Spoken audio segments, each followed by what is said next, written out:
Antes de irnos a comerciales y brevemente... Me parece señor muy Gaviria. importante destacar dos cosas. La primera, el Marco para la Paz, efectivamente, es la mayor votación en la historia reciente de la Cámara en aprobación de un proyecto de ley. ¿Y qué es lo que es importante? El Marco Jurídico para la Paz no prevé ningún tipo de amnistía ni ningún tipo de indulto. Y la segunda cosa que yo creo que es muy importante separar es, una cosa son los miembros de grupos terroristas que tienen delitos de lesa humanidad y el resto son otro tipo de delitos. Y yo creo que eso es muy importante para tener en cuenta en la jurisprudencia internacional. Sobre lesa humanidad, yo comparto, la jurisprudencia es muy clara, tienen que cumplir penas, tienen que decir la verdad.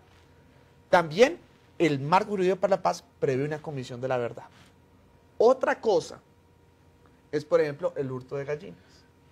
Es necesario que en Colombia nosotros persigamos el hurto de gallinas hasta su última instancia.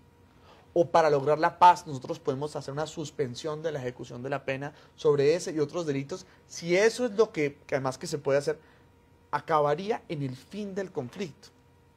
Eso sería algo que tenemos que hacer como sociedad y que va a venir de frente a la opinión pública a través de una ley estatutaria con mayorías calificadas que va a revisar la Corte Constitucional antes de entrar en vigencia y que va a ser de cara al país. Con esto nos vamos a una primera pausa comercial en el programa a la noche. Nuestro tema de hoy, Colombia empieza a hablar de paz tras el anuncio del presidente Juan Manuel Santos de acercamientos exploratorios de su gobierno con el grupo terrorista de las FARC.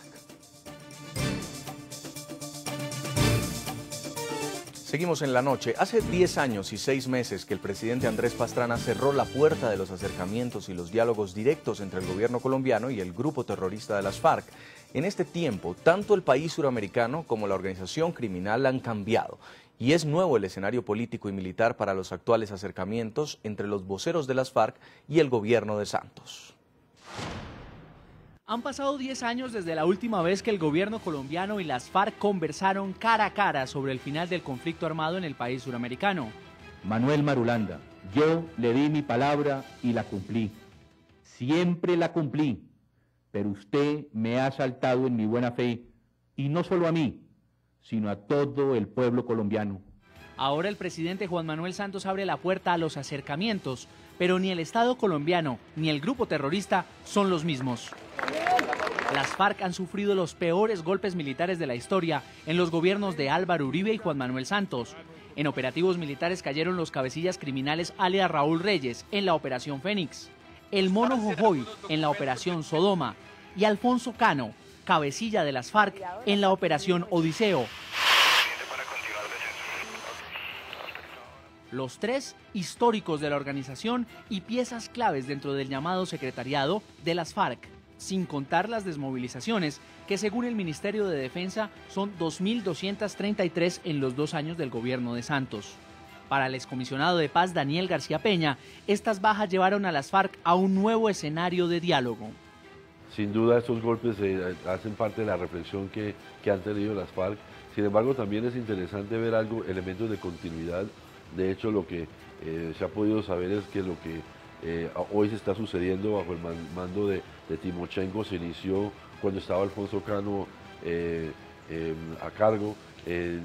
Yo creo que de alguna manera también estos golpes han llevado a que las FARC reflexionen sobre la necesidad de buscar de nuevo espacios políticos. La llegada de gobiernos de izquierda en América Latina, como en Venezuela, Ecuador, Bolivia y Argentina, por la vía democrática, podrían motivar al grupo criminal a finalizar su accionar terrorista. Uno puede tener desacuerdos con Chávez, con Correa, pero lo cierto es que llegaron por la vía electoral. Y eso también para las FARC y para las guerrillas colombianas debe ser también un elemento de reflexión. Hoy los cambios no se logran con la lucha armada, se logran por la vía democrática. En los últimos 10 años el gobierno colombiano ha desplegado la diplomacia para hacerle entender al mundo que las FARC son un grupo criminal y terrorista y que además comete acciones de narcotráfico. El excomisionado Daniel García Peña, quien además en las próximas semanas asumirá como nuevo cónsul en París, asegura que el mundo está preparado para entender que en Colombia hay un nuevo escenario y por eso se producen estos acercamientos entre el Estado y las FARC. Eso suele suceder y ha pasado en muchas partes del mundo, donde grupos que cometen actos terroristas que han sido calificados como terroristas entran en procesos de negociación. El caso de IRA, de Irlanda del Norte, que ahora mencionamos, el caso de ETA en España, las mismas organizaciones de la liberación palestina, la OLP, Yasir Arafat fue condenado como terrorista, y sin embargo la comunidad internacional, cuando se empezaron los diálogos de paz, entendieron que la mejor forma para que grupos terroristas dejen de usar el terrorismo era buscando salidas negociadas. El Estado colombiano llega fortalecido a los acercamientos con las FARC. Hace 10 años, las fuerzas militares fueron puestas a prueba en hechos como la sangrienta toma a Mitú en Vaupés, antes de los diálogos, y en el curso de las negociaciones del Caguán, la toma a Puerto Rico Meta.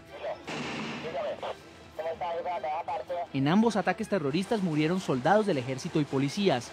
También varios de ellos estuvieron secuestrados por las FARC entre 12 y 14 años. Ahora la fuerza pública hace presencia en todo el territorio colombiano y ha demostrado su efectividad para neutralizar las actividades delictivas de las FARC. Al menos 3.392 integrantes del grupo terrorista han sido neutralizados por la fuerza pública colombiana en el último año, según el Ministerio de Defensa. La instrucción que tenemos clara, tanto el ministro de Defensa como las fuerzas militares y la Policía Nacional, es trabajar sin descanso para seguir golpeando, derrotando y afectando a todas las amenazas terroristas, criminales o delincuencia organizada común que puedan afectar la vida y honra de los ciudadanos de Colombia. Creo que eso es una triste realidad. Hasta que no se logre acuerdos para ponerle fin a la guerra debe continuar, y la presión militar debe seguir, no tanto para derrotar a la guerrilla, creo que eso ya no es posible, pero sí para demostrar a la guerrilla que por la vía armada no lograrán sus objetivos. García Peña confía en que la discreción conduzca a buen puerto los acercamientos y eventuales negociaciones entre el gobierno y las FARC, que en su concepto no deberían extenderse más de un año.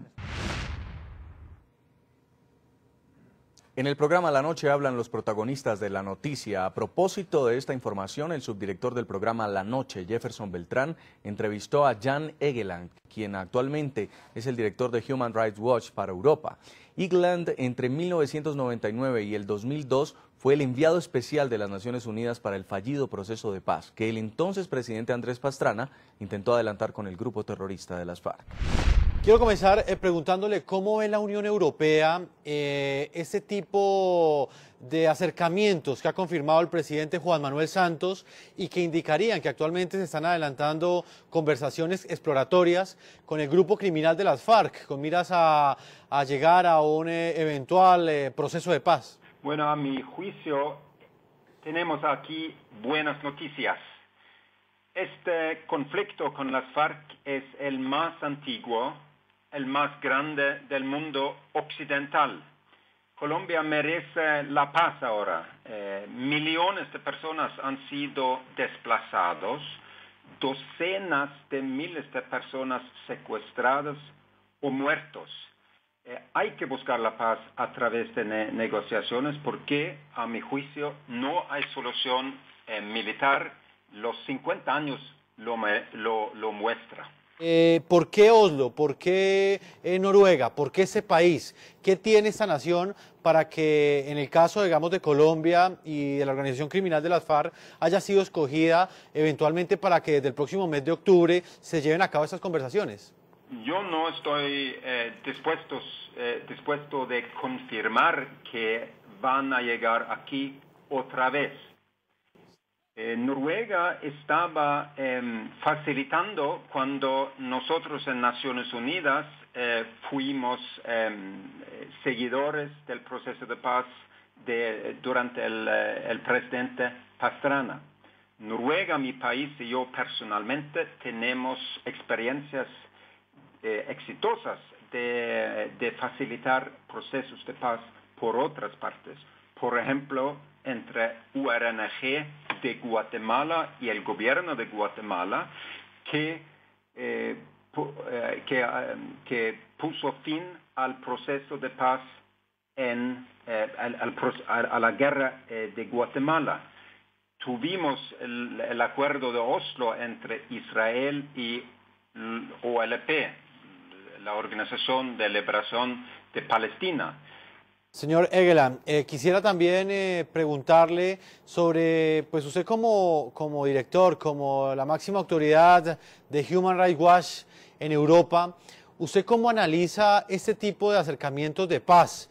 Es evidente que pues cualquier persona, específicamente en Colombia, le gustaría pues que finalizara esa violencia criminal que ya lleva más de 50 años.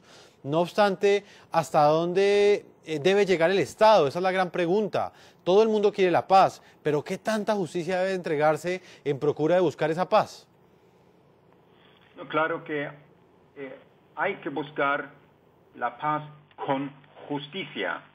Nosotros criticamos algunos aspectos con el proceso, con las fuerzas de autodefensa, los llamados paramilitares en Colombia, porque fue un proceso de paz sin justicia. Si haya responsabilidad para crímenes de guerra, crímenes contra la humanidad, hay que ponerse a la justicia. Pero también es muy importante que se puede poner fin a estas matanzas.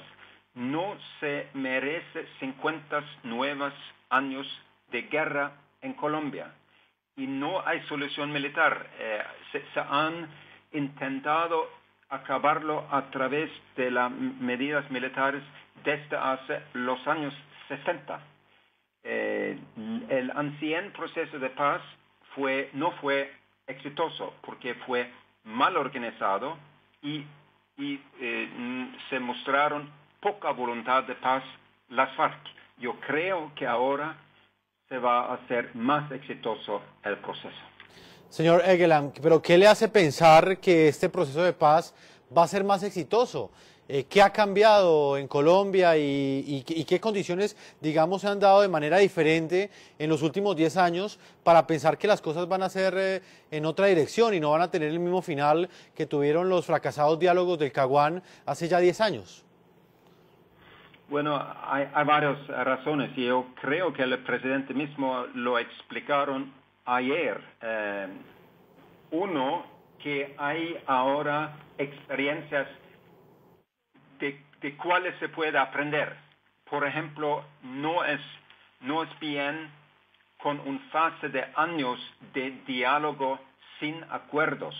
Hay que entrar directamente en negociaciones por cese de fuego, cese de hostilidades, poner fin al enfrentamiento militar y fin a la guerra, con justicia. Señor Egeland, otro de los puntos ha sido que en los últimos 10 años la opción que, digamos, fue con mayor ahínco, defendida por el gobierno que estaba en el poder en ese entonces, que fue el del presidente Álvaro Uribe Vélez, fue la salida militar y de alguna manera cerrarle el cerco diplomático que las FARC tuvieron en diferentes países de Europa. En este momento, la organización criminal de las FARC, ¿cómo es vista en el viejo continente? No, yo creo que es visto más o menos en la misma manera en Europa como es visto en la gran parte de América Latina. No hay mucha simpatía por una lucha militar. No hay mucha simpatía por guerra. Yo creo que hay muy pocos. Señor Egeland, la siguiente pregunta tiene que ver con uno de los temas que más preocupa, quizás a las víctimas que pues han sido directamente afectadas por el accionar criminal de las FARC en los últimos 50 años. Estoy hablándole de víctimas de homicidios, de secuestros, de desaparición forzada, inclusive de delitos sexuales. En el marco de la justicia internacional, ¿usted cómo cree que va a ser, van a ser tomadas este tipo de conversaciones, teniendo en cuenta que la mayoría de los responsables de crímenes pues no van a querer pagar ni un solo día en la cárcel, pero sí tienen unas deudas pendientes con la justicia internacional? ¿Cómo será este punto específico de la negociación? Es difícil, siempre es difícil ese punto de hacer justicia al mismo tiempo de negociar fin de una guerra, entrega de armas y reinserción y un nuevo futuro para ellos que fueron dentro de la guerrilla. No se puede hoy, 2012, ofrecer amnistía por crímenes de guerra, crímenes contra la humanidad, que son torturas, secuestros, matanzas, asesinatos, etc. Se puede, claro, hacer amnistía por crímenes menos serios. ¿Cómo se puede verificar que algunos son responsables por tal y otros por otro? Difícil, pero hay que enfrentarse a esa pregunta muy difícil. ¿Cómo se ha hecho en los Balcanes, en África, en otras partes donde tuvimos conflictos y ahora que tenemos paz?